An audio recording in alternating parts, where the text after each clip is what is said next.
Bonsoir, bienvenue pour ce nouvel épisode des Seigneurs de la F1. Bon, du coup, aujourd'hui, ça va être un peu plus tranquille. On va surtout parler de la trêve estivale qui arrive et de l'entre-deux guerre qui va se déclarer entre Oscar Piastri et Alpine et entre tous les pilotes qui cherchent un baquet.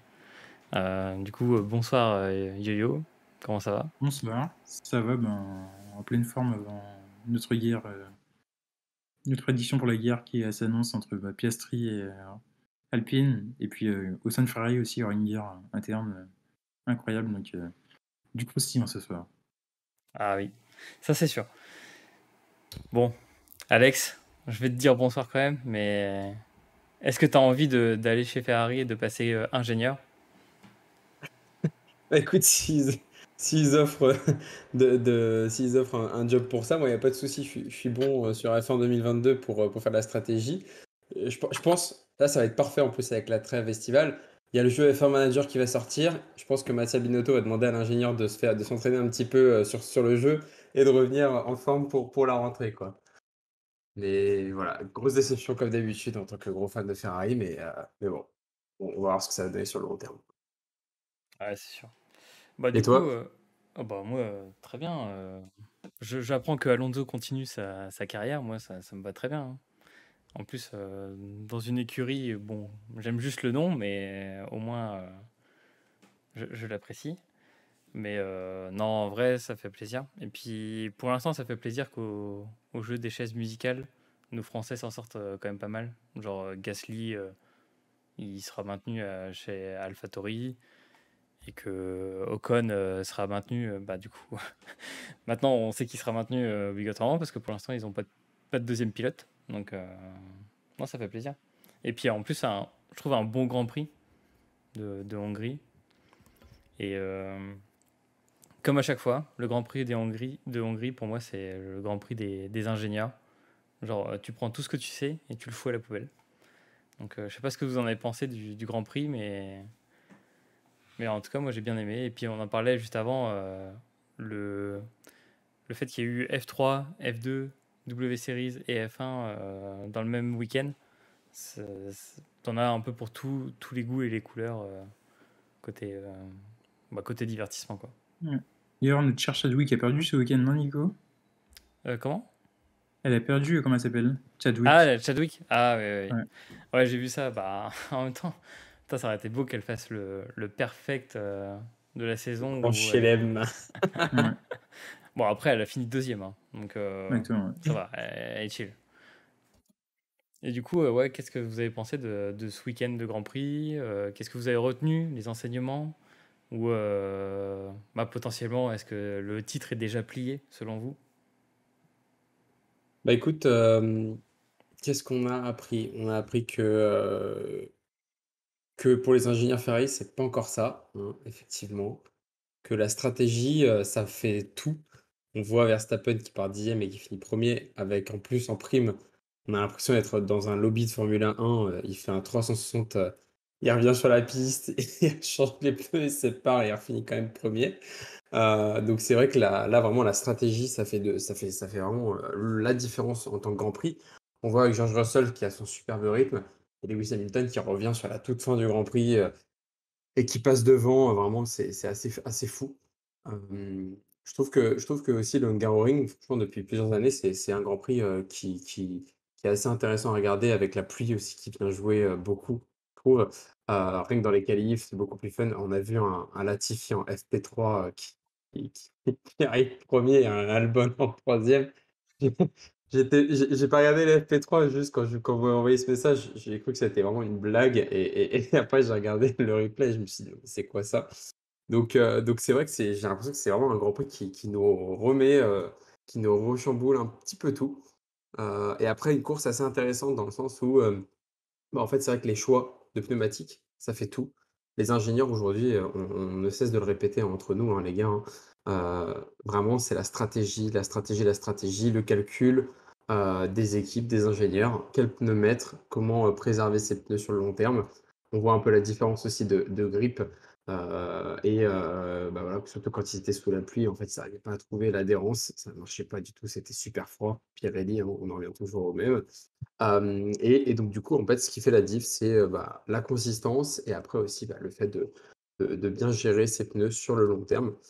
Donc voilà. Assez aussi content de voir quand même, un petit Sébastien Vettel dépasser le Stroll, quasiment dans les derniers tours pour arriver 10e. J'étais super content, je me suis dit: «Est-ce qu'il va aller chercher?» Et oui. Mais en tout cas, ça ne nous a pas déçus. Hâte de voir, au retour de l'été, les changements qui vont être apportés et surtout les nouveaux contrats, les derniers contrats à signer et en route pour Spa, comme j'ai envie de dire.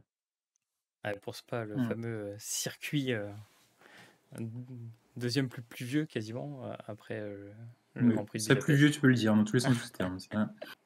Ah, je l'ai vécu. C'est pour ça que, en Et le vrai, plus imprévisible. je me chaufferais bien pour aller en Hongrie parce qu'il y a un microclimat sur le circuit qui fait que tu sais jamais quand il pleut ou quand il pleut pas. Donc, C'est vrai.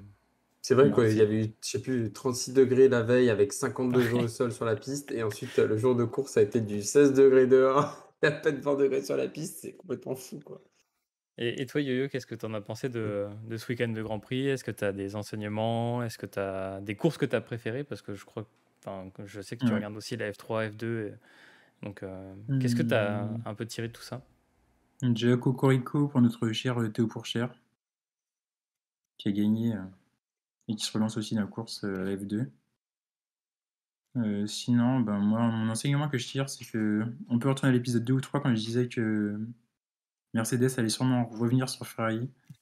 C'est Et vrai. on y est presque. C'est- C'est vrai qu'on est très très Malheureusement, ouais, proche. on est assez proche. Ouais, et on a 30 points d'écart entre Mercedes et Ferrari. Ouais. Donc, donc bon, Une course. une course, oui, ça peut être joué. Bon, surtout si Mm. ils mettent les durs à la place des softs ou des médiums, ça peut se finir. C'est ça. Donc là, pour moi, le titre est joué. Après, ça va surtout jouer pour la deuxième et troisième place. Ferrari, catastrophique, ça, on va pas en revenir dessus. Par contre, Mercedes, incroyable régularité. C'est l'une des seules voitures certes, qui est pas la plus performante, mais niveau fiabilité, elle tient la route. Quand tu regardes les Red Bull, bon, la règle, hier on a discuté sur WhatsApp, mais la règle, elle est pas très, très justifiée. Normalement, les pénalités, ils auraient dû écoper de pénalités. Euh, les Red Bull, elles sont pas fiables niveau moteur, les Ferrari, pareil. Donc la Mercedes, certes, elle ne gagne pas les courses, mais toujours deuxième, troisième, à la limite quatrième, mais elle accroche toujours les points et pas de souci. Donc je pense qu'ils sont déjà sur une bonne base. À voir au retour de Spa, mais on risque de voir une Mercedes gagner les prochains jours. Bon, on l'espère. Surtout pour, je crois Ouais, que ça fera 16 ans d'affilée que Lewis gagne au moins un Grand Prix, exactement. pendant une saison. Mais ce qui est intéressant, c'est que du coup, pour ce Grand Prix, c'était pas les Mercedes qui étaient annoncés comme les grandes favorites. Non. Et Russell a claqué la pole. Est-ce que tu penses, Yo, que c'est grâce à peut-être un changement de stratégie ou le fait que la météo changeante fasse que on s'attendait pas à avoir des conditions comme ça et que ça a favorisé la Mercedes, ou tu penses que c'est grâce à la bonne perf des deux pilotes et, euh, et à l'inefficacité, on va dire, des Ferrari? Oui, je pense qu'il y a du talent. Après, forcément, ça joue pas mal, les températures jouent pas mal. Quand on voit la Red Bull a du mal quand les températures sont basses au niveau des pneus. La Ferrari, elle perd toutes ses capacités quand il fait super chaud. Donc, tu mets ces deux éléments-là et la Mercedes qui reste assez constante. Ça donne comme une voiture très performante. Et puis, les deux pilotes, il n'y a rien à dire, quoi. Hamilton, incroyable. Et puis, le petit George qui a déjà fait des miracles avec Williams et qui s'en sort extrêmement bien avec la Mercedes. Donc, tout mis bout à bout, ça donne. On en a donc la pole et puis bientôt le petit doublé bientôt. Moi, j'annonce un petit doublé. En Mais un plus, doublé quoi? un doublé Mercedes. Ouais, mais un doublé Russell-Hamilton ou un Hamilton-Russell? Hamilton, Russell. Ok, on note. En plus, ce que j'aime bien, c'est que les deux peuvent se battre. C'est l'une des seules écuries où tu vois que les deux pilotes se battent sans. Où on te dit pas, ben, laisse-le passer ou d'attendre quoi derrière. D'ailleurs, est-ce que tu sens qu'il y a du respect entre les deux? Est-ce que tu penses que Russell peut se battre mais n'ira pas jusqu'à l'affrontement comme a pu le faire par le passé Rosberg ou sur quelques Grands Prix Bottas? Est-ce qu'il a ce degré d'intelligence pour dire, ok, je suis le rookie dans l'équipe, du coup je vais m'adapter et je sais que si je dois laisser passer Lewis parce qu'il a le plus de rythme, je le laisse passer? Ou est-ce que tu penses qu'il peut aller jusqu'à l'accrochage? Non, je pense que là, vu qu'il joue pas le titre, là, ça va rester assez respectueux. Par contre, si l'année prochaine ou dans 2 ans, ça joue le titre, je pense que les deux risqueront de se battre en mode Rosberg. En plus, sachant qu'il y a une passation entre les deux, entre Hamilton qui est le plus âgé, qui voudrait avoir son titre, et Russell qui se dit que ce sera peut-être son année, il y aura peut-être une guerre en interne. Ouais, je vois. Et toi, Alex, en tant que fan Ferrari, euh, est-ce que tu as des appréhensions sur le futur? Est-ce que tu penses que bah là, il se tire encore une balle dans le pied et que ça va empirer pour la saison? Surtout que là, on est à un Grand Prix, parce qu'il y a le Grand Prix de Spa et après on passe à Monza. Euh, déjà, petit aparté, j'ai essayé de regarder s'il y avait déjà place en revente déjà pour Monza. Pour l'instant, il n'y a pas de place en revente, mais à ton avis, est-ce que les tifosi vont commencer à s'agacer de toutes ces contre-performances ou ces erreurs stratégiques? Bah, je pense que là, enfin, en tant que fan de Ferrari, moi, je vais tout le temps sur les réseaux sociaux, je vois les gros fans, des gros Italiens qui s'énervent sur leur télé en voyant la stratégie. Là, j'ai mon nez sur le nombre d'arrêts au stand. Tu vois que Leclerc, c'est le seul dans le top 15 qui a fait 3 arrêts au stand pour ce Grand Prix-là.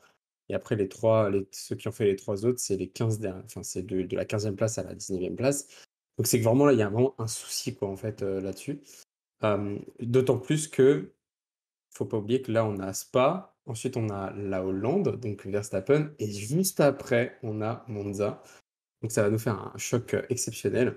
Et je pense le manque de performance là de Ferrari, plus aussi je pense le mental de Leclerc qui commençait à lâcher un petit peu durant les courses précédentes, avec la pression de Monza, etc. Je pense que ça va pas être exceptionnel cette année, Monza.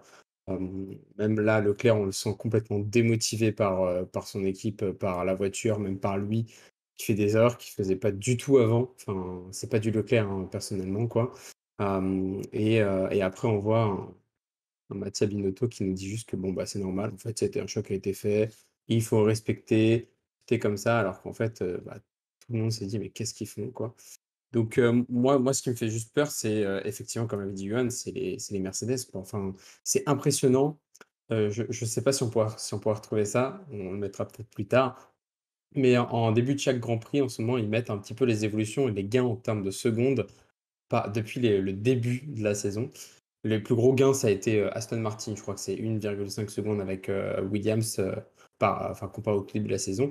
Et les Mercedes, c'est de l'ordre de la moitié d'une seconde, ce qui est quand même assez énorme, compte tenu qu'ils avaient déjà un énorme pack aéro et ils étaient déjà assez balèzes. Alors là, après la trêve estivale, moi j'ai vraiment peur sur la vitesse de pointe et surtout au Monza. Je le sens, Johan, je t'avoue, je suis pro Ferrari, mais je sens effectivement le doublé Mercedes à Monza. Si ça peut nous faire un petit peu comme lorsque McLaren était premier avec Ricardo, et en fait on voyait une vitesse de pointe qui était complètement fulgurante. Ça marchait très bien. Donc j'ai vraiment super peur de ça et je me dis que moi qui au début de l'année, vous m'entendiez, ouais, ça va être l'année Ferrari, c'est génial, etc. Là, je suis complètement démotivé. Je me dis, bon, bah, à l'année prochaine, quoi. Dommage. Limite, je suis même un petit peu plus pour As à ce moment-là, vu que c'est le moteur Ferrari avec Schumacher, mais Et puis après, quand faut Bottas il faut pas sera trop le dire. premier, tu vas dire vive Alpha, Alpha Romeo. Grave. Non, c'est ça. Donc bon, c'est un petit peu triste, mais bon, c'est que partie remise. Et encore une fois, comme on s'était dit, hein, c'est la première année, c'est les changements, c'est les nouvelles monoplaces, faut s'y habituer, faut les comprendre un petit peu mieux. Ferrari sont assez rapides. Je pense que l'année prochaine, ça pourra donner quelque chose d'intéressant. Et toi, du coup, Nico, qu'est-ce que tu penses de tout ça, surtout des Mercedes, toi qui es Oui, pro je suis Mercedes, quoi, un peu pro pro Russell. tout. Ah, pro Williams déjà dans le cœur. Mais pro Russell depuis très longtemps d'ailleurs, hein. Depuis qu'il est arrivé chez Williams et que Claire Williams lui a fait signer son premier contrat. J'adore la philosophie du type, quoi. Genre, c'est incroyable. Mais en fait, je pense que c'est le bon move qu'ils ont fait parce que ce qu'il faut rappeler aux gens qui nous écoutent, c'est que sur la saison 2022, il y avait deux choix. Soit on faisait le choix, c'est ce qu'a fait Red Bull et Ferrari au tout début, c'est un choix, on mise sur la performance et plus la saison va avancer, plus on mettra notre argent sur la fiabilité pour gagner en fiabilité et pouvoir avoir déjà la performance qui est capée. Comme ça, le budget, on le met au fur et à mesure sur la fiabilité. Et, et Mercedes, alors que tout le monde avait choisi quasiment cette option-là, Mercedes a choisi plutôt l'inverse. Ils se sont dit, on va miser sur la fiabilité. Donc on va essayer de construire une voiture qui est fiable sur la plupart des circuits. Mais on va essayer de, au fur et à mesure, gagner en performance. Ce qui devait normalement leur arriver au Grand Prix d'Espagne. Sauf que c'est pas du tout arrivé. Donc c'est pour ça que ça a commencé à gueuler. Notamment avec le marsouinage, avec le rebond de la voiture. Et plein d'optimisations qui ne montraient pas le bout de leur nez, notamment sur la voiture d'Hamilton. Bah, du coup, là, je pense qu'ils ont trouvé un bon degré et qu'ils vont commencer à l'exploiter sur de nombreux circuits qui n'étaient pas faits pour eux. Parce que ce qu'il faut dire, c'est que le Grand Prix de Hongrie, normalement, pour cette année, pour la Mercedes, c'est absolument pas son Grand Prix. Enfin, il n'y a rien qui convient pour la Mercedes. Il n'y a aucun grand virage rapide. Il n'y a pas de. Enfin, il y a une vitesse de pointe à avoir sur une grande ligne droite.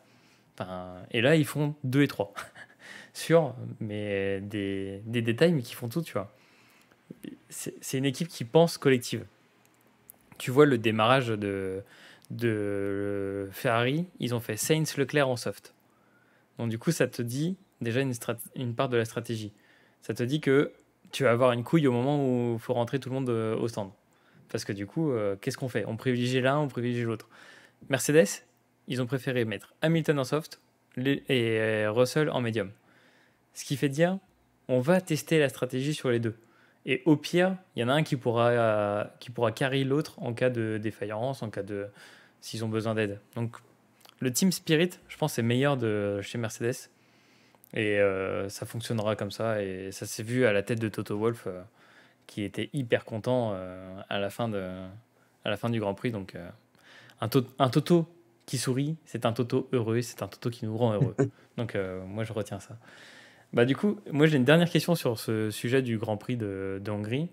Si on devait faire une comparaison entre le Grand Prix de France, parce qu'on n'a pas eu de podcast entre-temps, Grand Prix de France versus Grand Prix de Hongrie, à votre avis, enfin, selon vous, lequel a sa place dans le pool des Grands Prix sur une saison, si on doit en choisir qu'un, et lequel avez-vous préféré, tout simplement? Yo-Yo, je te laisse commencer. Alors, je suis français, mais je te dirais Grand Prix de Hongrie. Tu as clairement des rebondissements, tu as des dépassements. Et il y a une chose qui est déjà, comme température et un microclimat, et il y a un truc qui est particulier au Grand Prix de Hongrie, c'est les vibreurs qui sont incroyables. Tu as des vibreurs qui sont classiques et d'autres qui sont un petit peu en béton, sur lesquels, si tu passes ta roue, tu es sûr de finir en tête à queue. Et tu as ça, tu as le charme aussi, tu as les alentours aussi, qui est un Grand Prix classique, quoi. Tu as de l'herbe, tu as du gravier, c'est un vrai Grand Prix, quoi. Tu m'aurais dit Grand Prix de France, peut-être à Manicourt ou au Mans, je t'aurais dit, ben, pourquoi pas. Mais au Castellet, non. Ouais, je comprends. Et toi, Alex, une préférence ou un choix entre les deux? Je rejoins Johan. Enfin, moi, ce que j'aime sur le Grand Prix d'Hongrie comparé au Grand Prix de France, c'est qu'il est beaucoup plus petit en termes de taille de piste. Donc, du coup, ça rend les dépassements beaucoup plus compliqués, si ce n'est dans la ligne droite ou alors dans des endroits où tu t'y attends pas du tout, quoi. Et c'est ce qui fait aussi son charme. Comparé au Grand Prix de France, en fait, tu as un boulevard, c'est de la ligne droite, et puis en fait, ça va jouer juste sur la dégradation des pneus, donc t'attends quoi qu'il se passe quelque chose. Donc c'est pas fou. Effectivement, s'ils nous remettaient un Magny-Cours, ce serait vraiment exceptionnel. Ou encore, alors là, ce serait le Monaco de l'époque, ce serait Dijon. Ouais, ce serait Dijon, ce serait, excuse-moi, Pau. Le circuit de Pau qui était dans la ville, qui est incroyable. Mais ça, avec la largeur des voitures, aujourd'hui, ce n'est plus possible.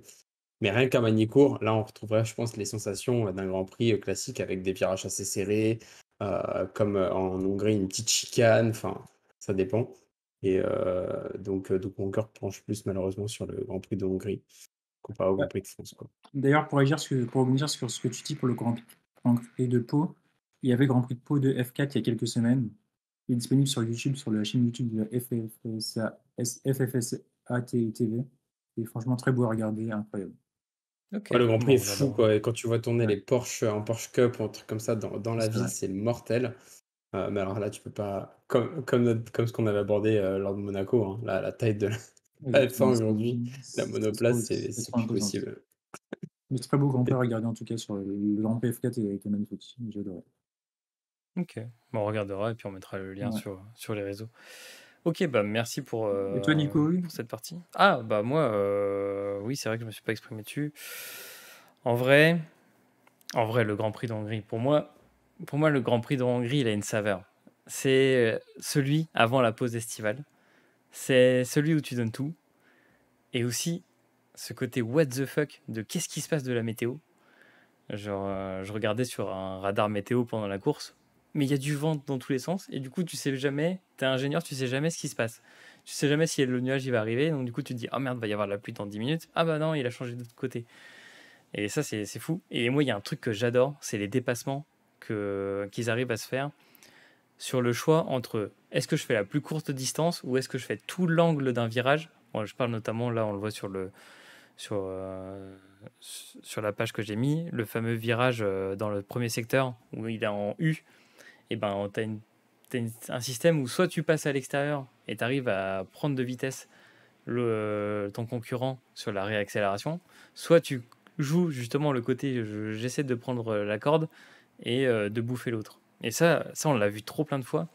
Et quand c'était la F2 et la F3, c'était serré, quoi. Ils se donnaient dedans et tout. Enfin, pour moi, il y a une saveur dans le Grand Prix de Hongrie qui fait que c'est un des plus sous-cotés, je trouve, en côté fame. Mais c'est celui où il y a l'air d'avoir une trop bonne ambiance en plus côté public. Donc je pense qu'un jour, je me chaufferai peut-être pour y aller. Et comme ça, je ferai le Spa pluvieux une année et Hongrie heureux une autre année. Donc non, non, en vrai, je pense. Puis le Castellet, je suis désolé, mais j'ai du mal avec les lignes de toutes les couleurs. C'est ça. Donc voilà. Donc Et il y a c'était plus, et il y a plus le trophée singe. le Ils trophée l'ont singe. enlevé cette année, déçu. Ouais, mais il y a encore la statue, hein. Si jamais Oui, il y a tu la veux, il y a statue, la grosse statue, mais il n'y a il y plus a le un trophée trophée aussi. qui était D'ailleurs, le Grand tant. Prix de Hongrie, ils ont changé aussi le trophée. Normalement, c'est la poterie, un truc comme ça. Ah oui, Ouais. exact. Et cette année, il y a pas. Ah bah, dommage, Verstappen, il aurait pu les collectionner. Très bien, bah, merci pour vos conclusions et vos enseignements. Passons à la suite. Pour vous, qu'est-ce- quelles sont les saveurs, qu'est-ce qu'on retient de cette première partie de la saison? Donc là, il y a eu les premiers GP qui sont passés. Euh, on est dans une course, on va dire, un peu à sens unique autour de Red Bull. Et bah, qu'est-ce que vous en tirez en conclusion? Quels sont des enseignements qu'on peut avoir de ces combien 13 premiers runs? Et qu'est-ce qu'on peut attendre du coup? Je pense qu'on verra ça surtout dans la deuxième partie, mais qu'est-ce qu'on peut attendre de ces futurs Grands Prix jusqu'au Round 22 Abu Dhabi? Yo-Yo, est-ce que tu as des enseignements à tirer de cette première partie de saison, même si on a déjà passé le milieu, mais vu que c'est la trêve estivale? Moi, j'irais plus loin, un petit peu plus loin que la deuxième partie de saison. J'irais la saison prochaine. Et je me dis qu'on aura potentiellement une bataille à 3 écuries pour les titres. Avec des Red Bull, des Ferrari et des Mercedes. Alors là, le titre est déjà joué. La deuxième, troisième place, on va voir comment ça se dessine. Et potentiellement, il y a un top 3 qui pourrait nous donner des batailles d'anthologie à tous les niveaux.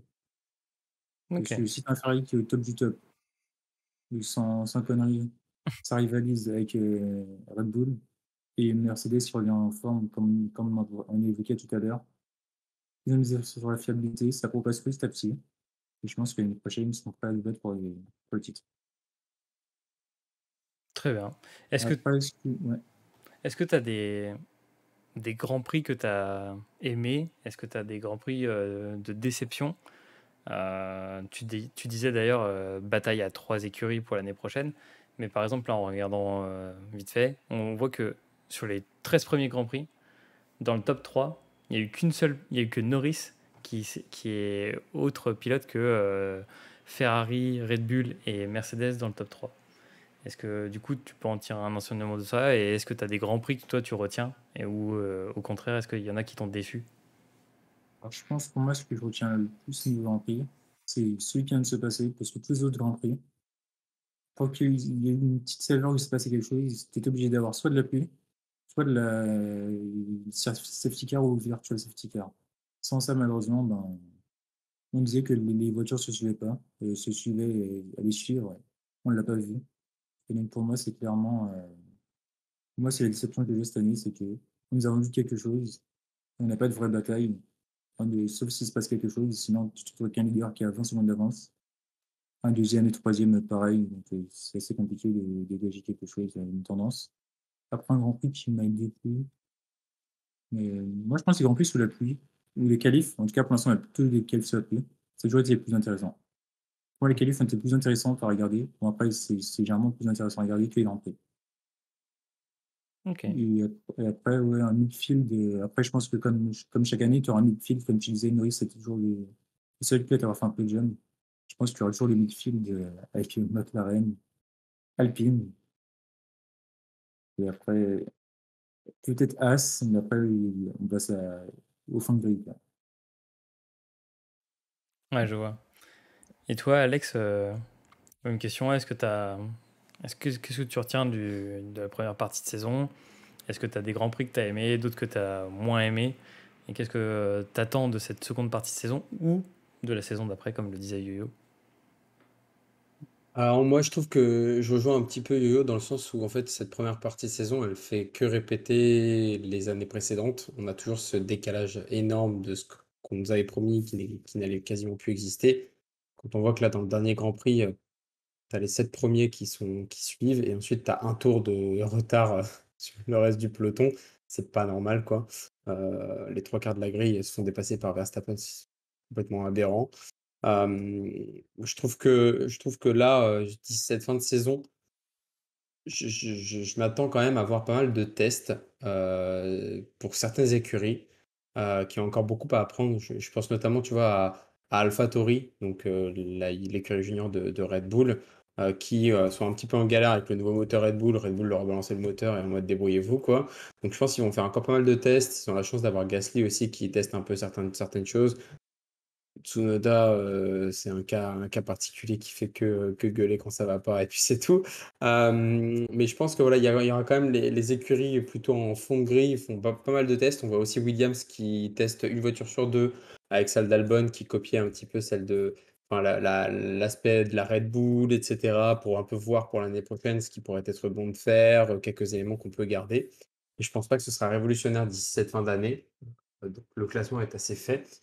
En revanche, je rejoins complètement Johan sur le fait que l'année prochaine, je pense qu'on verra, les 3 écuries qui vont se batailler, Red Bull, Mercedes, Ferrari. Ce serait vraiment hyper plaisant, je pense de voir tout ça. J'ai hâte aussi de voir, bah, les évolutions que vont nous dévoiler un petit peu Mercedes parce que c'est vraiment les rois de la filouterie.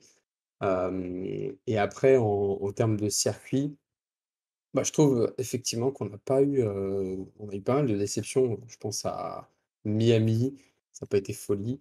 Monaco, ça a été sous la pluie, ça a été 1h10 de course, ça a été pas exceptionnel non plus. Mais après j'ai eu des très bonnes surprises, notamment l'Australie. J'ai bien aimé le nouveau tracé, je trouve que c'était super intéressant. En plus, il y a eu un petit changement de un coup on met le DRS pour les FP et ensuite la qualification, on enlève la zone de DRS, avant la ligne droite. On teste un petit peu des petites choses quoi, c'est assez sympa. Hem et puis, bah, voir aussi un petit peu le comportement de nos nouvelles monoplaces sur certains circuits comme Barcelone, où là, on a eu quand même, une flambée d'arrêt au stand, qui n'était pas du tout prévue, par Pirelli, eux-mêmes au niveau de leurs pneus, et même peut-être pas par les ingénieurs en termes de dégradation. Et bah, si je devais retenir un mot, je pense, de ce début de saison et ce qui va jouer effectivement sur le long terme, c'est le mot qu'on préfère, tous, hein, c'est la fiabilité, hein. On voit entre les écuries qui ont déjà cramé 5 blocs d'unités d'électricité contre ceux qui en ont cramé que 2 globalement et qui ont aucune pénalité. Et donc ceux qui ont eu aussi pas mal de soucis, comparé, enfin techniques ou moteurs, comparé à juste quelques petits soucis d'aéro. Et donc du coup, bah, moi, si tu veux, pour moi, effectivement, la meilleure écurie qui s'adaptait, peu importe le Grand Prix, effectivement, c'est Mercedes, qui sont partis de beaucoup de problèmes. Marsouinage trop galère. On n'a jamais vu un Lewis Hamilton se plaindre autant dans une monoplace que cette année, en début d'année. Un Lewis Hamilton qui aujourd'hui, bah, en fait, il se plaint de n'avoir personne devant lui et personne derrière lui et de faire une course un petit peu embêtante, quoi. C'est du, c'est du jamais vu, quoi. Donc ça reflète un petit peu aussi les circuits qu'on a, c'est-à-dire que bah, un petit peu comme Lewis, on s'embête un peu, quoi, s'il n'y a pas d'action. Mais il faut le souligner aussi, pour ce mot de la fin, c'est la sécurité. On a des grands prix beaucoup plus propres, je trouve, en termes de départ, juste en départ, hein. Je vais pas noter ce qui s'est passé en Angleterre avec Zhou vraiment bloqué. Mais en fait, en termes de sécurité, je trouve que ça se respecte beaucoup plus entre pilotes. Même au niveau des batailles, un Verstappen contre un Leclerc, ça se respecte bien. C'est agréable à voir, en fait, ce genre de bataille qu'on voyait même en début de saison, où en fait, ça faisait du retournement de situation. C'était assez incroyable. Et c'est plaisant dans ce sens-là, mais il y en a trop peu. Hmm. Voilà. Ok, intéressant. Bah, Et toi? moi, ce que je retiens du début de saison, c'est surtout, c'est surtout que ça confirme ce que je pensais. Je préfère la F2 en fait. En gros, comme disait Yo-Yo, moi, ce que j'attends d'un week-end de course, limite, c'est les qualifs. J'ai envie d'être là pour les qualifs. Déjà pour les qualifs, mais aussi pour la F2, quand il y en a, mais surtout les qualifs, parce que c'est le moment le plus fou, tu vois. C'est le moment des stratégies à la va-vite, de s'adapter. En plus, cette année, tu sens qu'il y a vraiment de la crainte de chaque équipe de passer en Q2, ensuite de passer en Q3, en Q1, parce que du coup, est-ce on s'adapte à la stratégie de l'adversaire? Est-ce qu'on sort au dernier moment? Enfin, en gros, il y a vraiment quelque chose. Et après, en course, bah, tu te rends compte qu'il y a le départ. Ensuite, il y a tous les tours qu'il y a à faire. S'il n'y a pas d'accident ou s'il n'y a pas de safety car ou de autres, ou de drapeau jaune, bah, du coup, on passe 40 ou 50, 60 tours comme ça. Et après, il y a les 5 derniers tours où ça commence à s'enflammer. Parce que tu as la fiabilité qui rentre en jeu, parce que tu as, des pilotes qui reviennent à quelques secondes les uns des autres. Après, on est toujours dans une ère où le DRS a le dernier mot aussi. Donc, tu actives le petit aileron mobile et d'un seul coup, tu passes full puissance, on va dire full aéro. Donc, c'est surtout ça que je retiens, mais c'est surtout, ouais, comme je disais, bah, j'aime vraiment la F2. La F2, la F3, les batailles qu'il y a entre les pilotes, ça s'envoie du gros serrage de frein, du gros tassage dans les virages. Enfin, tu vois qu'ils s'en veulent, quoi. Et du coup, ça donne une autre sensation comparé à la F1, du coup. Où tu as des gens beaucoup plus sécures. Mais même, tu vois, les rookies, comme Tsunoda, comme Zhu, qui ont du mal, du coup, à passer ce cap où, en F1, il faut être beaucoup plus réfléchi et beaucoup plus safe dans ta façon de conduire. C'est limite de l'endurance, on va dire, à certains moments. Et c'est pour ça que tu as des pilotes comme Alonso, qui a fait l'endurance, où il a une intelligence de fou furieux, des fois de laisser passer l'autre personne parce il sait qu'il n'est pas dans la même course que l'autre. Il sait que lui, il doit gérer ses pneus, il sait qu'il doit gérer un autre truc, que l'autre, en fait, il a déjà fait les changements. Donc, ils sont pas du tout dans la même course. Et ça donne un peu cette sensation-là, quand tu regardes les 13 premiers Grands Prix, où il y a plusieurs courses dans la course. Tu vas voir la course des leaders, ceux qui ont un rythme de fou furieux, le rythme du midfield, où du coup, là, c'est grosse bataille. Ça se dépasse, ça se reprend des positions, ça joue des undercuts, etc. Et la fin, genre tout le bottom 6, en commençant par Latifi jusqu'à des fois Vettel, bah, en gros, tu te retrouves avec des écarts de fou furieux des fois. Et du coup, tu sais pas trop quoi regarder, tu vois. Tu te dis, merde, je suis où? Je suis dans un Grand Prix de F1, dans de l'endurance, un peu dans du NASCAR. Donc non, j'espère qu'ils vont resserrer un peu tout ça. Et je pense qu'on n'a pas été aidé par certains tracés. Je te rejoins sur le Grand Prix d'Australie, pour moi, merveilleux. Franchement, ce circuit remodelé, c'est une pure merveille. Et la déception de Miami, franchement, aucun fun. Et côté autre bonne surprise, j'ai bien aimé le Canada. Ça faisait du bien de revenir un peu au Canada. Et sinon, les autres Grands Prix, Bahreïn, enfin, qu'on devrait renommer Boring, parce que en gros, tu t'ennuies, quoi. C'est de la full speed. Hein, donc, non, c'est ce que je retiendrai. Donc, à voir pour la saison, enfin, la reste de la saison. Et d'ailleurs, c'est notre prochain sujet. Est-ce qu'il y a encore un intérêt, selon vous, à regarder la seconde partie de la saison? Si oui, pourquoi? Et du coup, on avait un peu répondu à ça au tout départ, mais est-ce que le titre est déjà joué, selon vous? Alex, qu'est-ce que t'en penses? Alors, le titre est déjà joué, oui, je le pense. Dans le sens où, en fait, là, encore une fois, le seul qui pouvait venir chercher Verstappen, c'était Leclerc. Il a fait trop d'erreurs. Même lui, il s'est dit que ça ne sert plus à rien d'aller chercher le titre. Il ne pourra pas le faire. Donc c'est fini. Après, j'aimerais juste aller voir. Je pense qu'il y a quand même quelque chose à aller chercher. C'est Russell. Est-ce qu'il va aller chercher du Hamilton et du Leclerc? Est-ce qu'il va aller chercher la quatrième ou la troisième place au championnat du monde? Bon, moi, je serais pour. Je vois quelques petites fautes peut-être de Perez ou quelque chose comme ça. Enfin, voilà, ça peut le faire. Je serais vraiment hyper content pour Russell parce que c'est amplement mérité. Mais je pense là, sur la fin d'année, qu'est-ce que je vais regarder? Ça va être Vettel. Ça va être les derniers instants de Vettel. C'est quand même assez triste de voir un pilote quand même aussi talentueux qui part. Surtout Vettel, quoi, notre cher Vettel, qui a toujours été hyper respectueux, mais qui s'est montré aussi hargneux quand il fallait. Il a tout vécu aussi comme moteur, donc c'était assez fou.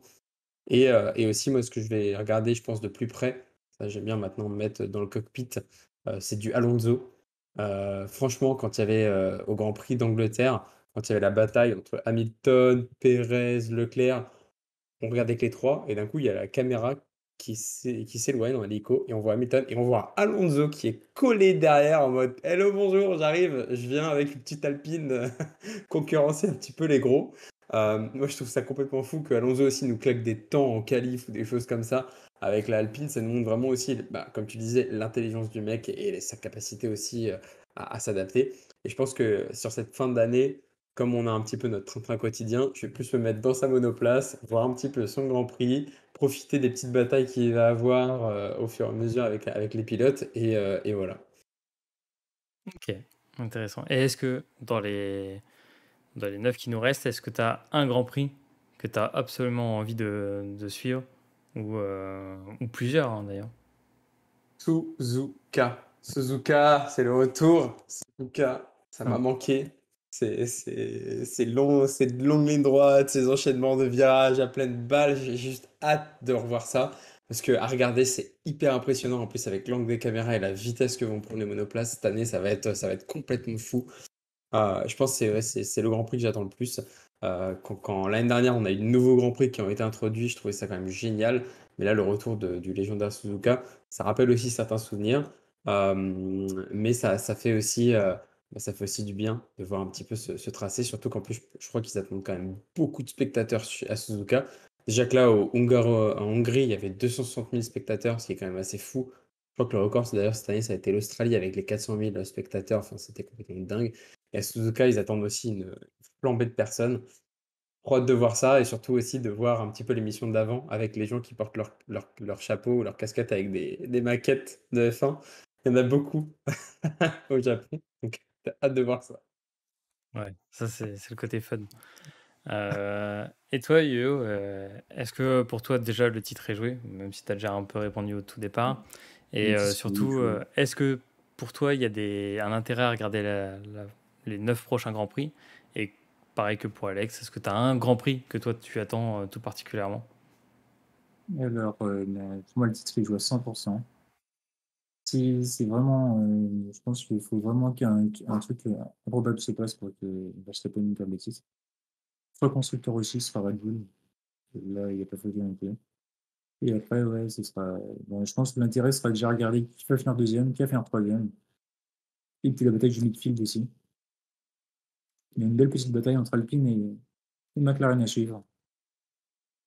Il y a quelques points d'intervalle. Et puis, je pense que les Grands Prix, les circuits qu'on n'a pas vus depuis plusieurs années, comme Suzuka, hein. Moi, clairement, Suzuka, c'est les Grands Prix que j'attends aussi. Euh, Déjà, la météo est incertaine. Tu te lèves le matin, le dimanche matin, ça embellit ton dimanche. Tu vois, c'est incroyable. Ouais, c'est vrai que c'est une petite odeur. Exactement. Après, D'ailleurs, après, ce que je regardais aussi, comme toi, Nico, je pense, F2, F3. Voir qui sera champion, il y a pas mal de belles batailles.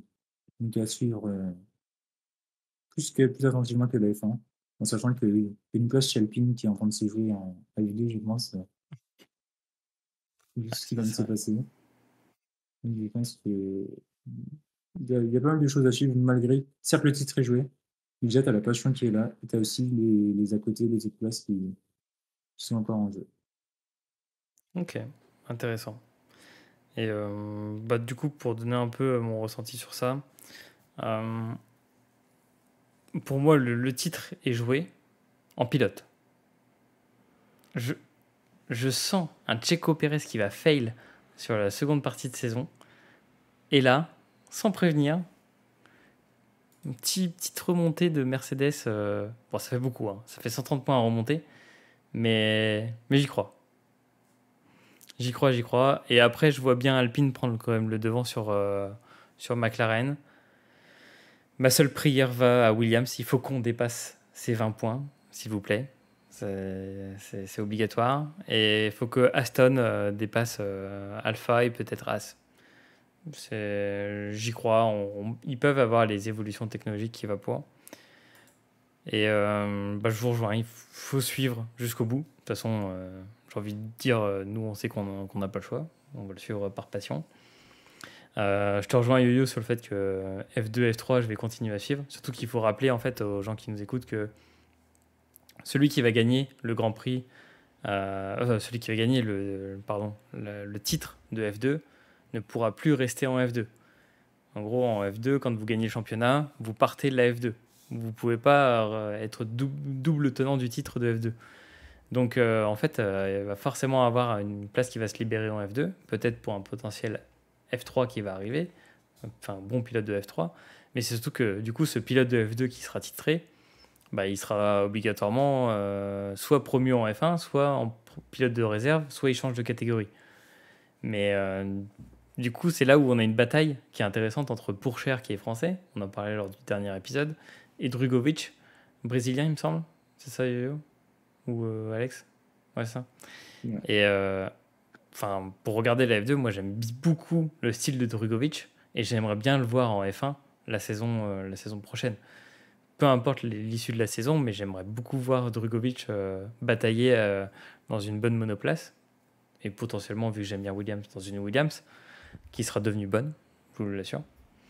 Et non, en fait, moi il y a un Grand Prix que j'attends. Bon, certes, il y a Suzuka, mais je pense qu'avec les F1 de cette saison, le Grand Prix du Brésil est celui qui nous réserve en fait une petite saveur particulière parce qu'il y a des virages un peu rapides donc qui conviennent aux Mercedes. Il y a une belle ligne droite mythique d'anthologie qui avantage Ferrari et Red Bull. Du coup, j'ai envie de voir les monoplaces à pleine puissance, au plein cœur de leur développement parce qu'on sera à l'avant-dernier Grand Prix de la saison. Bah, de tous donner sur le Grand Prix du Brésil. Surtout qu'il faut savoir que Lewis a obtenu la nationalité brésilienne aussi. Donc il est enfin, membre attitré de la citoyenneté brésilienne, je crois, ou un truc comme ça. Donc du coup, il va y avoir une ambiance de fou furieux. Donc, pour moi, le Grand Prix du Brésil, il va être à suivre. Mais bien sûr, je vous rejoins sur ce fameux Grand Prix du Japon exceptionnel. Et Spa, parce que j'espère que les gens qui seront sur place auront un spectacle à la hauteur de Spa, pas comme l'année dernière. Donc j'espère pour ça. Mais je pense qu'il faut continuer à suivre. Et du coup, s'il y a des gens qui veulent découvrir aussi la F2 et la F3, bah, se lever un tout petit peu plus tôt le dimanche pour regarder les deux compètes. Parce que c'est vachement bien. Est-ce que vous avez, vous, des attentes aussi par rapport peut-être à la saison prochaine? On parle notamment des transferts entre les différentes écuries. Est-ce que si on anticipe un peu, on sait que là, bah, il y a eu c'est le début d'un scandale, si on pourrait le dire, où du coup, Oscar Piastri, annoncé par Alpine en grande pompe il y a quoi, 3-4 heures, c'est annoncé à 18 heures. Annoncé à 18 heures, mais qui lui-même dément dans un tweet où il dit bah, qu'il a jamais signé de contrat. Donc là, on va être sur un feuilleton qui va tenir pendant quelques semaines. Je pense que la phrase la plus mythique, c'est quand même qu'il ne sera pas pilote à Alpine la saison prochaine. Oui, c'est vrai. C'est vrai, c'est vrai. Là, Clairement. si on montre le tweet du coup sur le live, oui, il dit bien à la fin qu'il I will not to be driving for Alpine next year. Bah ouais, bah. Donc du coup, où? Et là, on commençait un peu les paris avant le stream avec Alex. Et toi, Yo-Yo, où tu vois Piastri? Est-ce que tu le vois piloter en F1? Et bah, qui tu vois remplacer Piastri, du coup, Alonso qui est parti chez Aston Martin, mais qui pour remplacer Alonso chez Alpine? Alors moi, j'en juge chez Michel Piastri, il va chez McLaren, et Ok, t'as Ricciardo qui va chez Alpine. ok. Bon bah, je vois Alex sourire parce que c'était la théorie avancée. Est-ce que tu veux en dire Donc, plus, Alex? Est-ce que tu penses que c'est le bon move? Ouais, est-ce je que c'est pense, bon move? Yo-Yo, t'étais pas là avant, mais on pense la même chose. C'est le même move qui va se faire, quoi. Je pense que du coup, effectivement, Piastri chez McLaren, Ricciardo chez Alpine, il va encore reprouver ce qu'il faisait. J'ai vu en plus un podcast qui était, non, un live en plus qui était hyper intéressant. C'était Norris en fait qui expliquait pourquoi Ricciardo avait tant de difficultés chez McLaren. Et parce qu'en fait, il disait que Ricciardo et Norris, enfin la McLaren est complètement, en fait, c'est une voiture complètement différente en termes de maniabilité, etc. Ricciardo qui avait été habitué chez Red Bull et chez Renault avant de se faire acheter sur Alpine, à avoir un certain comportement, enfin bref, c'était du freinage tôt, mais la voiture allait dans les virages, etc. Et là aujourd'hui, même Norris dit que c'est la voiture horrible à apprendre d'année en année. C'est un changement complet, radical dans le comportement. Et c'est ce qui fait qu'en fait, c'est très compliqué. Et du coup, Ricardo, bah, en fait, même si j'ai oublié son prénom, le team principal de McLaren, Zak Brown, Zach Brown, ouais. Zak Brown aime Ricardo et dit qu'il sera avec eux en 2023. Avec ce retournement de situation, scandale digne des plus grandes telenovelas du monde entier, je pense que là, c'est le move de Ricardo, comme il va nous faire quand il est parti de chez Renault pour aller chez McLaren. Je pense que ça peut être l'opportunité pour lui aussi de se ressentir un peu mieux. Dans une écurie aussi qui est quand même assez compétitive, il faut le dire, hein, McLaren, l'année dernière, c'était très compétitif. Cette année, ça n'a rien à voir. Alpine, enfin Renault, c'est un petit peu la consistance. Ils sont globalement là où ils étaient l'année dernière, hein. Donc je pense qu'il y a moyen que ça fasse ce move. Sauf si on a une agréable surprise. J'ai eu vent que le Hülkenberg s'entraînait là actuellement et court, enfin s'entraîne ce week-end sur un circuit. Donc c'est un petit peu particulier. Mais de là à ce qu'il revienne en Formule 1, je ne suis pas sûr. Mais en tout cas, c'était confirmé comme quoi il va s'entraîner ce week-end. Ok. Donc du coup, là, si on met du coup sur le live, on va mettre à disposition de la line-up des drivers en 2023. Du coup, tu verrais le brave Ricardo transféré chez Alpine, comme Yo-Yo.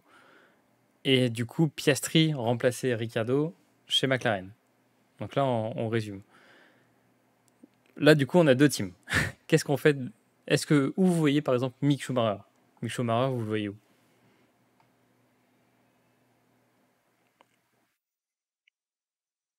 Est-ce que vous le voyez encore chez Haas? Est-ce que vous le voyez chez Alpha?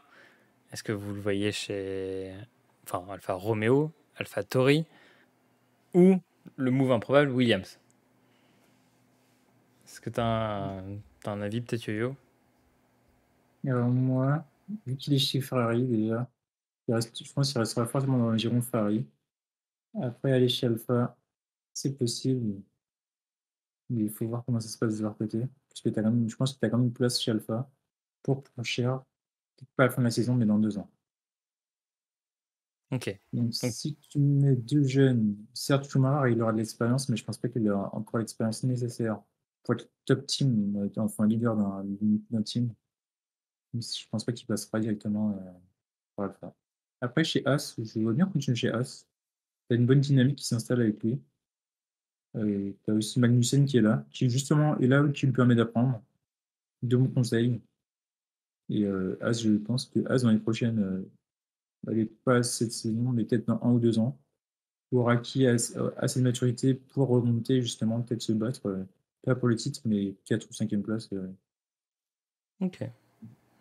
Intéressant. Et toi, Alex, vu que tu supportes Mick, tu le vois encore chez As ou dans une autre team? Moi, je le vois chez As encore. Je pense que As, l'année prochaine, ça va être la surprise de l'année. Je m'avance, hein, je dis de grandes choses. Hein. Non, mais t'inquiète, c'est record, on te le Je dis, ressortira quand tu je dis de grandes diras choses. les Je ingés de dis de grandes Ferrari, choses ils ont parce que c'est. travaillé. Ils ont travaillé pour tout le monde, les ingénieurs Ferrari, et ils se sont dit, bon allez, let's go, on va vous faire un moteur qui ne crame pas, ça va être la folie, il est fiable à 100%, comme dans F1 2022, le jeu. Non, non, je le vois encore, je pense, une année chez As, parce que je trouve qu'il fait du très beau boulot, quoi. Enfin, bon, certes, il a détruit 2 monoplaces en début de saison, super, mais là, il s'est rattrapé en faisant les 2 derniers Grands Prix avant cela, où il avait terminé dans le top 10. Donc, ça, c'était génial, c'était ses premiers points. Et en plus, il pouvait montrer aussi qu'il avait du fil à retordre à Magnussen. C'est-à-dire qu'il était quasiment dans les mêmes rouages que Magnussen, on va dire en qualif, voire un peu mieux dans certains cas, et en course, qui pouvait aussi le dépasser quand il voulait, notamment au Red Bull Ring. Donc, je pense que je le vois encore une année chez As. Et après, pourquoi pas un petit move. Alors, Ferrari, je sais pas, hein, parce que le contrat de Leclerc, c'est jusqu'en 2024. À Skip, pareil pour Sainz. Skip. Donc, côté Ferrari, hein, Ferrari, c'est oui, on te dit que c'est jusqu'en 2024, mais c'est pas sûr. Et je pense que c'est aussi ce que veut Mick. Il veut aller loin. Il veut suivre un peu les traces de son père. Il est hyper fan de Vettel. Enfin, ils sont super proches avec Vettel. Vettel a fait Ferrari avant de repartir. Mais il a fait Red Bull et ensuite Ferrari. C'est d'ailleurs un des très rares pilotes Vettel à avoir fait les écuries aujourd'hui. Impossible de passer de l'un à l'autre. Donc ce serait intéressant. Après, si l'occasion se présente, franchement, un Mick Schumacher chez Red Bull, si la voiture est compétitive, je pense que Verstappen a quand même du souci à se faire. Ça, ce serait vraiment hyper impressionnant de voir tout ça. Mais les chances sont assez faibles, quoi. Donc voilà, 1 an en plus. Et Bottas, je le vois bien en. Je sais pas si Zou, ils vont le continuer, même s'ils sont assez contents de Zou. Je vois pas qui pourrait prendre la place de Zou, si ce n'est pour cher, effectivement, mais c'est trop tôt. Donc, euh, donc voilà. Ok. Et est-ce que tu vois enfin, est-ce que vous voyez tous les deux Tsunoda continuer, Zhou continuer, Albon continuer, ou est-ce que ça va être un peu rebalancé dans la Driver Academy ou en troisième pilote? Alors, Zhu, on n'en parle pas, mais Zhu, il y aurait peut-être. C'est vrai qu'en y réfléchissant, Zhu, il y aurait peut-être chez Alpine, hein. C'est un pilote du giron Oui. Renault. Donc, En F2. exactement, F2 et F3, il a fait tout son parcours en Formule Renault aussi. Donc, je pense que Zhu, on n'en parle pas, mais ça fait une surprise aussi chez Alpine. Ok, Et bah intéressant. Tsunoda moyen. Je pense que certes, il a des sponsors, il te ramène le marché asiatique, mais c'est pas le top pilote. En tout cas, à ce qu'il montre aujourd'hui, il y a plein de pilotes derrière qui peuvent prendre sa place. Bah, surtout qu'il faut préciser que sur le marché japonais, il y a Iwasa, qui est du coup un pilote F2 et qui est, je crois, sous Driver Academy Red Bull. Donc pour Red Bull, ça pourrait être le bon coup d'intervertir un peu les deux et de tester. Et ouais, du coup, c'est intéressant votre analyse, mais du coup, moi, il y a un truc qui me perturbe. On n'a pas parlé de Williams. Et quitte à vous le prouver, moi j'ai ma carte de driver Williams, donc si jamais ils veulent me recruter, je suis présent. Mais non, mais en vrai, je pense que sur Williams, De Vries apparemment a fait les tests de moulage du baquet chez Williams. Donc ça sent pour De Vries.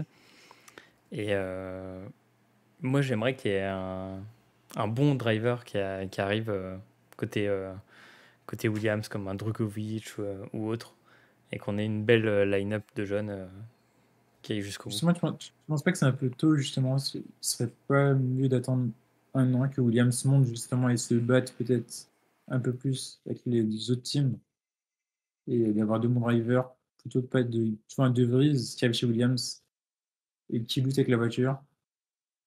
Si ce serait un peu gâcher sa carrière s'il ne montre pas grand-chose avec. Ouais, c'est vrai. Bah après, s'ils ont le bon mindset comme l'a eu le Russell à un moment pour s'en Ouais. tirer et toujours tirer en fait la voiture vers le haut, je pense que c'est des pilotes comme ça qui font que des écuries moins cotées comme Williams s'en tirent. Donc j'ai bon espoir sur ça. Mais j'apprécie beaucoup ton analyse sur Zhou qui pourrait contrebalancer chez Alpine parce que du coup ça ouvre une possibilité infinie quasiment pour les autres teams. Parce que ça veut dire que le move déjà Piastri est mort. Donc Piastri va forcément finir potentiellement dans une des têtes qui ne sont pas remplies, sauf s'il remplace Ricardo. Mais ça ouvre aussi la porte à des pilotes sous licence, sous Driver Academy Ferrari, d'aller chez Alpha ou chez As, mais aussi à des pilotes Red Bull d'aller chez AlphaTauri. Et quid des Driver Academy Mercedes, bah, du coup, il y a la porte ouverte à ça. Et c'est pour ça que lors d'un dernier épisode, on parlait aussi potentiellement d'accessibilité des pilotes femmes de la W Series à la F1. Je pense que dans 2 ans, Jamie Chadwick a purement sa place en F1 et qu'elle pourrait grimper de W Series qui sont des F3 améliorés vers la F2. Et en F2, si elle montre le potentiel, monter en F1. Surtout qu'il y a le père Hamilton qui soutient le projet. Donc je ne suis pas contre. Et Mais Williams, ouais. D'ailleurs, ouais, ouais. Williams, ouais. D'ailleurs, je tiens à souligner qu'on parlait du sport mécanique féminin. Que les Iron Dames ont gagné les 24 heures de Mans, les 24 heures de Spa samedi. Ah, pas trop Donc, stylé. écurie 100% féminine qui gagne les 24 heures de Spa en GT3. Incroyable. Comme quoi, hein. Faut pas être macho dans ce monde de sport auto. C'est ça. Mais Donc, elles ont eu leur chance bah voilà. et le niveau. Mais en plus, en vrai, les W Series, c'est hyper stylé à regarder, je trouve, dans le niveau de bataille. Et des fois, dans le pilotage, c'est quand même beaucoup plus agressif dans certains virages. Ouais, ça me fait penser à Formule 2, Formule 3 où ça se bat Ouais, à fond. c'est vrai. Mais il y a un move dont on n'a pas discuté du tout. C'est qu'est-ce que vous pensez de Alonso? Est-ce que c'est un coup de traîtrise de partir d'Alpine ou est-ce que vous pensez que justement c'est Alpine qui l'a un peu foutu dehors pour essayer de faire un move avec Piastri ou Ricardo? Je pense il mise sur le retour un petit peu de l'époque où il y avait Force India avec la voiture rose. On avait une voiture ultra compétitive. À l'époque, du coup, avant Aston Martin, c'était Force India. La voiture était de la même couleur que Alpine en début de saison, donc toute rose, avec Pérez qui était parti de la 20e place et qui avait fait son premier podium, qui arrivait premier. C'était assez fou. Je pense que comme Aston Martin, ils viennent d'avoir de nouveaux investisseurs, hein, des Qataris, chez Aston, et en plus, du coup, qui vont soutenir la F1, puisque voilà, on est dans un monde où aussi derrière la FIA, ils ont quand même pas mal de normes et tout. Je pense qu'avec ce nouvel investisseur, ça fera un petit peu comme chez Williams, un gros remaniement. Ils vont mettre quand même pas mal de moyens. Ils veulent retrouver un peu la compétitivité de Aston Martin, qui est quand même une marque hyper prestigieuse dans le domaine de la Formule 1 et même de l'endurance, hein. Et donc de là, voir un petit peu le papa Stroll, Laurence, souffrir des classements, un Vettel qui garde son calme, mais qui essaie d'un petit peu analyser la voiture, et juste un Lance Stroll qui fait que gueuler quand ça va pas, et puis de demander à son ingénieur de le laisser tranquille, alors qu'il essaie de lui donner des informations. Je pense que Alonso, il s'est dit, bon, bah là, il y a le move, il y a de l'argent qui va être liquidé dedans, ils veulent essayer de retrouver la compétitivité des années précédentes. Pourquoi pas? Ou alors, move, petit peu particulier, Bah, en fait, Alonso, il va dans sa planque, il se fait 2 années et après il part à la retraite comme un Kimi Raikkonen qui repart après chez Alfa Romeo et enfin maintenant Alpha Tauri, Alfa Romeo. non, Ah, Alfa Alfa Romeo, Romeo. qu'est-ce que je suis Alfa Romeo.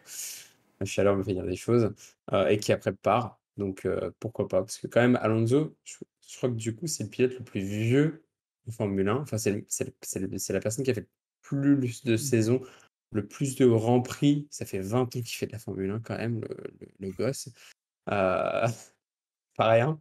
Donc je pense que toute bonne chose malheureusement a une fin et pour moi, ce serait ce move-là d'ici 2 ans, Alonso laisse son baquet, quoi. Ok. Ouais. Alors moi, je vais les choses un peu différemment. Et moi, je me souviens que quand Alonso s'est mis chez Renault, on disait enfin chez Alpine, on disait qu'Alpine allait gagner des Grands Prix dans les 2 ou 3 ans à venir. Donc, l'année dernière, ils ont gagné un prix avec Ocon, mais avec les circonstances qu'il y avait. Et Alonso, je pense qu'ils n'ont pas tenu leur garantie, donc Alonso s'est dit je pars, je vais tenter ma chance ailleurs. Et comme le disait Alex, avec l'arrivée d'investisseurs euh, chez Aston Martin, forcément, ça fait la différence. Ils nous ont donné des garanties. Peut-être pas dans l'immédiat, la saison prochaine, ils n'auront pas le niveau. Et 2 3 ans, voire 4 ans. Connaissant Alonso, ça lui donne un challenge. Il sera leader de l'équipe. Et je pense qu'à côté de lui, donc le Papa Stroll, on pourra bientôt lui dire au revoir. Et qu'il y aura un autre top pilote qui justement sera là pour jouer les troubles faits avec la hiérarchie actuelle aux avant-postes. Après, je pense qu'on a oublié un truc sur le long terme quand même qui pourra faire la différence même pour les pilotes. C'est que, il y a le retour de Lotus qui sera Ouais, annoncé sûrement pour 2024. On a Porsche qui a racheté la moitié de Red Bull. Donc en termes de transfert de pilotes, ça peut être hyper intéressant de voir d'ici les prochaines années qui veulent mettre aux côtés d'un Verstappen. Et du coup, un Verstappen qui n'a plus, on va dire, l'autorité qu'il a aujourd'hui avec Red Bull, avec une nouvelle équipe que sera, enfin, un nouveau financement, quoi. Et potentiellement, c'est Andretti aussi, je crois, qui veut rejoindre, ils ont déposé leur dossier et on n'a toujours pas de réponse là-dessus mm, pour rejoindre la Formule 1. Là, je sais pas si vous imaginez les gars, mais en F2, c'est quoi? Sur le plateau, il y a 26 voitures, 25 monoplaces, hein, c'est ça? ouais. Et après en F3, c'est 30. Et là, pareil, tu te vois le même nombre, donc 25 monoplaces en F1, ce serait complètement fou furieux. Ouais, je pense qu'il y aura autant, je pense que ce sera, tu vois, ce sera des rachats comme ça a été fait, parce que faut que déjà, le problème de F1, il faut que tout le monde soit d'accord. Et je pense pas que toutes les grosses têtes, dont Red Bull, soient d'accord pour que tu aies pas mal d'autres sécurités qui rentrent dans les girons. Ouais. Mais ils essaient de se faire beaucoup d'argent là, en ce moment, la Formule 1, ils essayent de trouver des moyens, et cetera. Ouais, Ça change, hein. Hem, ou alors on voit un retour de Lotus chez Alpine, comme la Lotus Renault à l'époque, où en fait on a tout le savoir-faire Lotus qui vient, c'est s'aligner vrai. avec les ingénieurs d'Alpine et là par contre on pourrait avoir une équipe, le retour cette fois-ci de d'Alpine dans la course, pourquoi pas? C'est possible. Ça ce serait dingue, Je l'ai vu comme ça, ouais. avec des pilotes de fou. Ouais, Ou peut-être. c'est des moves Ouais. intéressants, hein. Mais est-ce que du coup, parce que on parle vraiment de tout ça concernant toutes les écuries que vous avez citées, toutes les drivers académiques qu'on a citées, mais il y a une équipe qu'on n'a pas citée dans des zones de perturbation, c'est Mercedes. Donc du coup, on en revient un peu à la boucle. C'est qu'ils sont un peu au cœur du cyclone et ils sont un peu intouchables. C'est-à-dire que leur ligne, elle est claire et définie. C'est Russell monte aux côtés d'Hamilton. Hamilton retraité.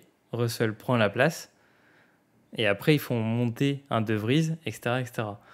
Est-ce que c'est pas ça véritablement le bon côté qu'a choisi Mercedes, d'avoir une seule, on va dire, écurie antichambre qui est Williams, d'avoir des pilotes de la Driver Academy qui font leurs armes dans les catégories inférieures, et au fur et à mesure de faire monter un peu tout le monde comme ça, et d'avoir un jeu propre, quoi.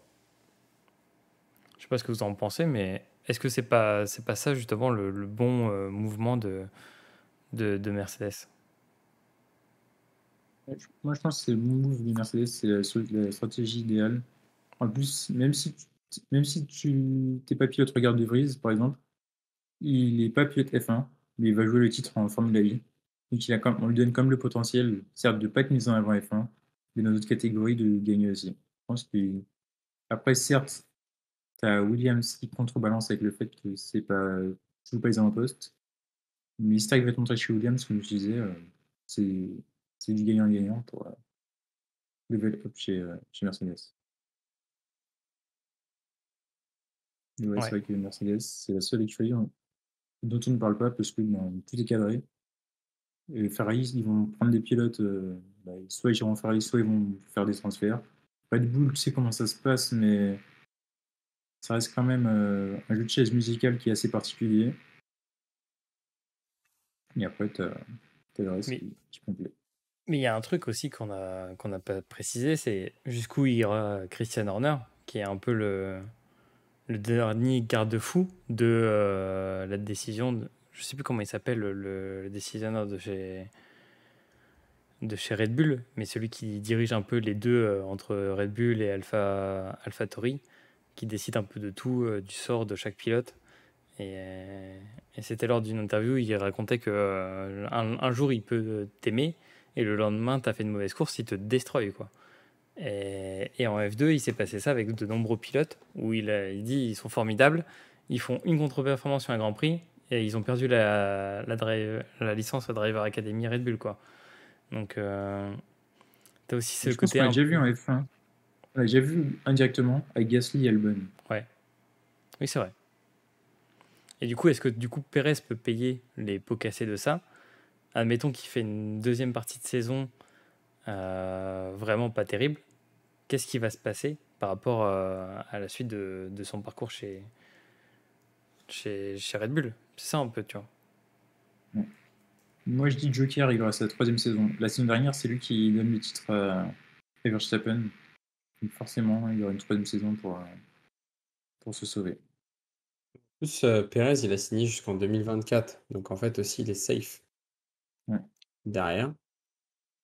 Mais après, je sais pas si ça enfin, tout va dépendre aussi des performances. On l'a vu avec un Gasly qui switch avec un Albon à l'époque ou truc comme ça. Si, AlphaTauri l'année prochaine, outsider du coéquipier de Gasly, ce n'est pas Tsunoda, qui ce sera, heu, bah, en fait, s'il y a des meilleures perfs, pourquoi pas switcher, quoi? Même s'il y a contrat, je pense. Oui, c'est Parce vrai. que Pérez, il fait le taf, mais sans plus, quoi. Et un Drugovich, est-ce que toi, tu le vois déjà rentrer en F1 ou pas, l'année prochaine? Ah oui, oui, oui, moi je le vois complètement. Et d'ailleurs, enfin, merci, je reviens, c'est Helmut Marko, quelqu'un qui Exactement. me l'a fait signifier dans le chat. Bah ouais, moi je vois Drugovic et au-delà de Drugovic, j'ai envie de voir aussi les autres. C'est-à-dire que un Pourchaire, c'est sûr que ça donne envie si on est un peu franchouillard, mais Drugovic, tous les pilotes F3 qui vont monter aussi, des Hadjar en F3, mais Iwasa Leclerc aussi, aussi. Ouais. Arthur Leclerc. Bah, ça donne envie de voir en fait ces jeunes pilotes monter et aussi toutes les vieilles branches un peu se casser parce que tu parlais de potentiel retour de Hülkenberg. Genre le lore est extrêmement stylé. Le retour de Hülkenberg, ça serait tellement drôle. Le On rappelle que Hülkenberg, c'est le seul qui est compté dans les pilotes supplémentaires qui a encore sa place dans le classement. Donc potentiellement, à n'importe quel moment, il peut arriver et dire ah, moi j'étais dans le classement de 2 saisons. Quoi. Non, mais en vrai, tu vois, il y a des gens qui, au bout d'un moment, vont devoir aussi rendre un peu leur volant. Donc, tu dis Alonso, il a 41 ans. J'adore Alonso, mais au bout d'un moment, je pense qu'il va devoir passer la main. Magnussen, il est bien, mais c'est sûr que tu as envie de voir aussi progresser d'autres pilotes. Bottas, et au bout d'un moment, il va aller faire du naturisme, il va retourner faire du naturisme en Finlande. Enfin bon, au bout d'un moment, il Grave. faut laisser un peu tout ça. Et Pérez, pour moi, c'est le côté incertain de tout ça. C'est-à-dire qu'il est dans une top équipe, il est tenu par des soutiens financiers, notamment son oncle qui est un des plus riches du Mexique. s'ils contre-perf, Red Bull, ils n'ont aucun mal à dire on peut le virer et remettre quelqu'un en turnover, quoi. Donc, je pense qu'on pourra conclure sur ça. Selon vous, qu'est-ce que la fin de la saison nous fait espérer sur la saison prochaine? Est-ce que vous voyez des grosses équipes changer? Est-ce que vous voyez quelque chose qui va se passer, qui va chambouler peut-être le monde de la F1, de ce qu'on voit aujourd'hui? Je vois le retour du Hulk. Le Hulkenberg. Je vois le retour du Hulk. Un Hulk chez. Alors, franchement, un Hulk chez AlphaTauri et un switch AlphaTauri Red Bull en Perez en 2023 parce qu'il y a un trop grosse diff et le Hulk nous a montré qu'il était chaud. Mais là, ça, ce serait magique. Donnez-lui une voiture au Hulk pour qu'il nous fasse ses preuves. Non, non, sans déconner, je pense déjà que d'ici cette fin d'année, le Tsunoda, je pense pas qu'il va être renouvelé. Il a un trop fort caractère pour son équipe. Il se fait tout le temps reprendre. Enfin, il est hargneux, ce petit personnage-là, là. J'ai vu que dans le chat, il y en avait un qui avait dit Also, we know one thing, McLaren drivers lineup will be Lando and an Australian driver. Du coup, est-ce que ce sera Piastri? Peut-être, sûrement. Et un Ricardo qui va shifter, ce serait légendaire. Et après, chez Williams, moi, je vois très bien un Williams full rookie l'année prochaine, encore une fois. Parce qu'il ne faut pas oublier que le patron de Williams aujourd'hui, celui qui a repris l'écurie, il est pour justement laisser la chance à des pilotes assez jeunes de pouvoir faire leurs preuves. De Vries, ça c'est sûr. Le second, je pense qu'on peut avoir quelque chose, une surprise. Sauf s'il se rabatte sur du Kubica. Mais voilà. Bon, non, c'est bon, on a fini avec lui. Et toi, Yo-Yo, qu'est-ce que tu espères pour la fin de saison en termes de line-up et pour la saison prochaine? En termes de line-up, déjà à voir si ce qu'on pensait, si ça se réalise. Petit retour donc de Richard Ricardo chez Alpine, avec un Piastri qui signe chez McLaren. Et après, moi je vois bien nouveau, donc, un pilote de F2 ou F3 arriver chez AlphaTauri. Parce que je pense que déjà le move qui a été de la saison dernière avec l'arrivée de Perez, qui n'était pas un pilote de l'académie Red Bull, ça avait déjà fait une petite dizaine d'années. Et je pense que s'ils veulent conserver leur talent, Red Bull, ils ont intérêt à faire en sorte que leur place reste quand même l'accès reste assez sectaire de leur côté, en fait. Et après, chez Williams, ouais, je pense qu'on va se voir avec. Je sais pas, je vois bien, pas un Kubica, mais ouais, peut-être un Hülkenberg. En tout cas, quelqu'un qui a de l'expérience dans le sport automobile. On a en IndyCar, je sais plus comment il s'appelait, mais tu as des pilotes qui ont déjà touché des Formule 1 et donc qui font des tests actuellement. Donc pourquoi pas qu'il y ait un petit pilote qui arrive. Et après, un second pilote, ou un petit pilote qui arrive en F2 ou F3 Ok. pour tout casser. Bah, du coup, moi, pour Williams, l'écurie que je suis de cœur, je pense que ça va être De Vries et Sargent. Parce qu'il y a aussi Sargent qui est driver Williams et qui peut arriver de F2 en F1. Bon, en tout cas, merci pour toutes vos analyses et vos espérances. On verra ça dans les prochaines semaines qui s'annoncent très chaudes entre tous ces pilotes pour avoir un baquet, notamment si Piastri décide de là où il veut aller. Donc on verra bien. Je vois que dans le chat, il y a un peu des préférences. On voit des Ricardo chez Alpine, on y croit. Bah, on verra. On l'espère aussi. En vrai, ça serait quand même un bon retour. On verra comment ça sera appréhendé par les fans. Pour finir, j'avais juste une micro-news qui est arrivée. C'est que Red Bull a re-signé un accord technique avec Honda jusqu'à fin 2025. L'annonce paraît un peu anodine comparée à l'annonce fracassante de Piastri qui conduira pas chez Alpine. Mais cette annonce-là, elle n'est pas si anodine que ça. Parce que ça veut dire que dans le dans le rachat de Red Bull par une grosse marque allemande et dans le potentiel aussi développement technique de la Red Bull, bah, ça veut dire que le support technique de Honda jusqu'en 2025, ça fait espérer des bonnes heures pour la Red Bull au niveau puissance et au niveau développement technologique. Est-ce que, du coup, par rapport à cette news qui est tombée il y a quelques heures, qu'est-ce que vous pensez? Est-ce que c'est une bonne nouvelle pour la F1? Est-ce que c'est justement, est-ce que Honda il joue un peu au chat et à la souris, à savoir ah oui, on est motoriste officiel, ah bah non, on est juste support technique. Qu'est-ce que vous en pensez? Rapidement. Yo-yo. Alors, ouais, je dirais que l'accord Porsche Red Bull n'est pas finalisé et tombe peut-être à l'eau. Parce que je pense qu'un Porsche qui arrive avec Red Bull, c'est un Porsche qui souhaite justement développer un moteur. Et justement, alors que là, Honda continue, ça signifierait que ben, Red Bull reste uniquement avec Honda et n'est pas racheté. Et moi, je trouve pas ça plus mal. Honda, c'est une marque que j'adore. Donc, ça me gêne pas. Mais ouais, comme tu dis, je pense qu'il y a un petit jeu de chat à souris. On n'est pas là, mais on est là, on est motoriste, mais on n'est pas motoriste. Et quand tu regardes l'ensemble de l'équipe technique donc Honda, c'est Red Bull, c'est quasiment que des mecs qui étaient chez Honda avant. Donc, et là, il y a un petit éclaircissement à faire à penser que la F1, c'est la fille des trucs. Donc,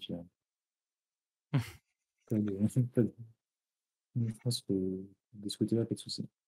Ok. Et toi, Alex, comment tu vois ça? Est-ce que tu aimerais aussi que Ferrari signe avec Honda? Non, j'aimerais bien que Ferrari signe avec Mercedes, ce serait le feu pour des moteurs très fiables, pour éviter qu'ils flambent. Euh, non, non, mais Honda, il y a quand même aussi des ingénieurs Honda, il me semble, chez As, si je me trompe pas. Il y en a quelques-uns. C'est des bons ingénieurs quand même, hein, qui supportent vraiment bien l'équipe. Ferrari, ils font tout ça chez eux, hein, ok, super. Mais Honda, c'est un super constructeur, hein, faut pas l'oublier, ça avait fait les grandes heures de Ayrton Senna. Faut pas le négliger. Ils ont une super connaissance, ils sont partis de rien, hein, même sur motoriste. Et puis je pense en fait ils étendent ça parce qu'aussi en parallèle de ça, Red Bull lance une hypercar, un peu comme ce qu'a fait Mercedes avec la MG One, une hypercar Red Bull à 3 millions d'euros, bref, qui sera inspirée pareil que Mercedes de la Formule 1, etc. Et c'est en partenariat avec Honda. Ça a été officialisé aussi il n'y a pas très très longtemps. Ça n'a pas été dit au premier abord. Donc je pense que là, de l'officialiser maintenant, c'est aussi symbolique dans le sens de c'est un partenariat en Formule 1, mais c'est aussi un partenariat sur le long terme, sur des modèles un peu d'exception de course. Pourquoi pas plus tard aller chercher d'autres courses. Là, on voit les retours un petit peu des GT1, des choses comme ça, enfin, qui vont évoluer d'ici les prochaines années. J'ai hâte de voir un petit peu ce que peuvent nous concocter un peu Red Bull sur d'autres catégories. Donc trop content aussi de les revoir, de voir qu'ils accordent un peu leur soutien à Red Bull sur en plus les prochaines années, jusqu'en 2025. Et en plus, qui sait en 2025 ce qu'on aura comme évolution d'ici là en termes de place. À voir. Eh ben, parfait. Merci pour ce mot de la fin. Bah, il ne me reste plus qu'à vous souhaiter le meilleur pour cette pause estivale et puis de se retrouver à Spa en forme, sans la pluie, peut-être. Et du coup, bah, de voir si toutes nos prédictions sont respectées ou si on a des grandes surprises au retour des vacances. Bah, merci monsieur, et puis bonne soirée et au prochain épisode. Bonne soirée. Bonne soirée à tous. Bonne soirée.